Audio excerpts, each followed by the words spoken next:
கிறிஸ்துவில் பிரியமானவர்களே, ஆண்டவராகிய இயேசு கிறிஸ்துவின் நாமத்திலே உங்கள் யாவரையும் வாழ்த்தி ஆசீர்வதிக்கிறேன். இந்த நாளுக்கு இந்த தேவன் நமக்கு அருளி இருக்கும் ஜீவ வார்த்தை 119 சங்கீதம் 96வது வசனம்.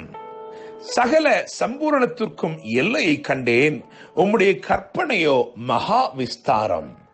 என கேட்கிற தேவனுடைய பிள்ளைகளே, இந்த வசனத்தை கவனிங்கள். சகல சம்பூரணத்திற்கும் எல்லை கண்டேன், உம்முடைய கற்பனையோ அல்லது உம்முடைய வேதமோ உம்முடைய வசனமோ மகா விஸ்தாரம்.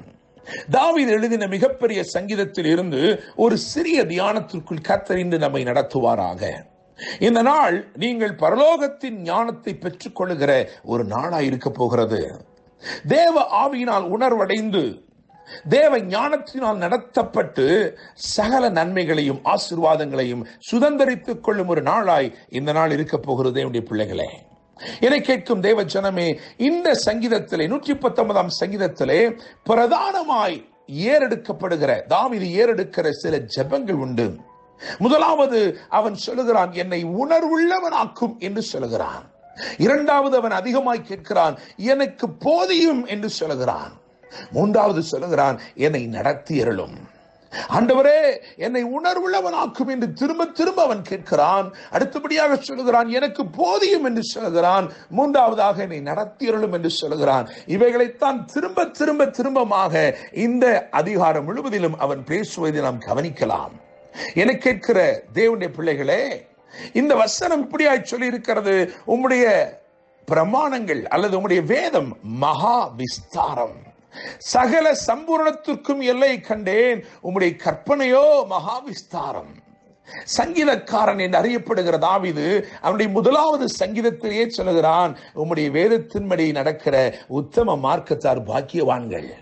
என கேட்கிற தேவனுடைய பிள்ளைகளே, வேதம் சொல்லுகிறது, இரவும் பகலும் அவருடைய வேதத்தின் மேல் தியானமாயிருக்கிற மனுஷன் பாக்கியவான், அவன் செய்வது எல்லாம் வாய்க்கும் என்று சொல்லி கர்த்தர் ஒரு மனிதனை ஆசீர்வதித்து அவனை ஒரு விசாலமான இடத்தில் வைக்க வேண்டும் என்றால் அதற்கும் அவருடைய வார்த்தைக்கும் நெருங்கின சம்பந்தம் இருக்கிறது. யார் கர்த்தருடைய வார்த்தையை தியானித்து அந்த வார்த்தையின்படி நடந்து அதை கனப்படுத்த வேண்டும் என்று நினைக்கிறார்களோ அவர்கள் வாழ்க்கையிலே நிச்சயமாய் ஒரு மகா விஸ்தாரம் வருகிறது, ஒரு விசாலமான பாதை வருகிறது. சிறியவனாயிருந்த தாவீது தேவனால் உயர்த்தப்பட்ட சிங்காசனங்கள் மட்டும் வந்து எட்டினபடினால் அவனுக்கு இந்த சத்தியம் விளங்கி அவன் உபதேசிக்கிறான். ஒரு மகா விஸ்தாரத்திற்கு ஒரு வழி இருக்கிறது, ஒரு விரிவாக்கத்திற்கு, நெருக்கத்திலிருந்து விசாலத்திற்கு வருவதற்கு ஒரு வழி இருக்கிறது. அது கர்த்தருடைய வார்த்தையை கனப்படுத்துவதன் மூலமாய் வருகிற ஒரு நன்மை. என கேட்கிற தேவனுடைய பிள்ளைகளே, இந்த 3 ஜெபங்களையும் திரும்ப திரும்ப ஏறெடுக்கிறான். என்னை உணர்வுள்ளவனாக்கும் என்று சொல்லுகிறான், எனக்கு போதியும் என்று சொல்லுகிறான், என்னை நடத்தியருளும் என்று சொல்லுகிறான். அதன் விளைவு தேவன் தமது ஞானத்தை அவனுக்கு வெளிப்படுத்தினார். 119 சங்கீதத்திலே 97 வசனம் முதற்கொண்டு 100 வசனம் வரைக்கும் வாசிக்கும் பொழுது 3 விதமான ஞானம் அங்கே சொல்லப்பட்டிருக்கிறது. இந்த ஞானம் இன்றைக்கு உங்களுக்கு அருளப்பட வேண்டும். இதுதான் என்னுடைய ஜெபமாயிருக்கிறது. நீங்கள் வாஞ்சித்து கேட்க வேண்டும், ஆண்டவரே இந்த ஞானத்தை இன்று எனக்குள் தாரும். காரணம், இந்த ஞானம் உனக்குள் வந்துவிட்டால் விசாலத்திற்குள் நீ நடப்பாய், விஸ்தாரமாய் உன் எல்லைகள் மாறும். நெருக்கத்தில் இருந்து விசாலமான பாதைகள் தேவனால் அருளப்படும். தேவனுடைய பிள்ளைகளே, முதலாவது சொல்லப்பட்டிருக்கிற ஞானம் 119 சங்கீதம் 98 வசனத்தில் இருக்கிறது. நீர் உம்முடைய கற்பனைகளை கொண்டு என்னை என் சத்துருக்களிலும் அதிக ஞானம் உள்ளவனாக்குகிறீர் என்று எழுதியிருக்கிறது. சத்துருக்களிலும் அதிக ஞானம், சாதுரிய ஞானம். இந்த சாதுரிய ஞானத்தை தேவன் நமக்கு அருளுவதன் மூலமாக நம்முடைய வாழ்க்கையில வெற்றி கிடைக்கிறது. தாவீதுக்கு தேவன் இந்த சாதுரிய ஞானத்தை அருளி இருந்தார். சத்துருக்களிலும் அவனை அதிக ஞானியாய் மாற்றி இருந்தார். எனவே அவன் போகிற எல்லா இடத்திலும் அவனுக்கு ஜெயம் இருந்தது, அவன் வெற்றி பெறுகிறவனாகவே இருந்தான். இந்த நாளில் இந்த ஞானம் உங்களுக்கு தேவை. ஆண்டவரே, எனக்கு இந்த சாதுரிய ஞானத்தை தாரும், நான் சத்துருக்களிலும் அதிக ஞானம் உள்ளவனாய் இருக்க வேண்டும். பவுல் அப்போஸ்தலன் சொல்கிறார், சத்துருக்களின் தந்திரங்கள் நமக்கு தெரியாதவைகள் அல்லவே என்று சொல்கிறார். அவருக்கும் இந்த சாதுரிய ஞானம் தேவனால் அருளப்பட்டிருந்தது.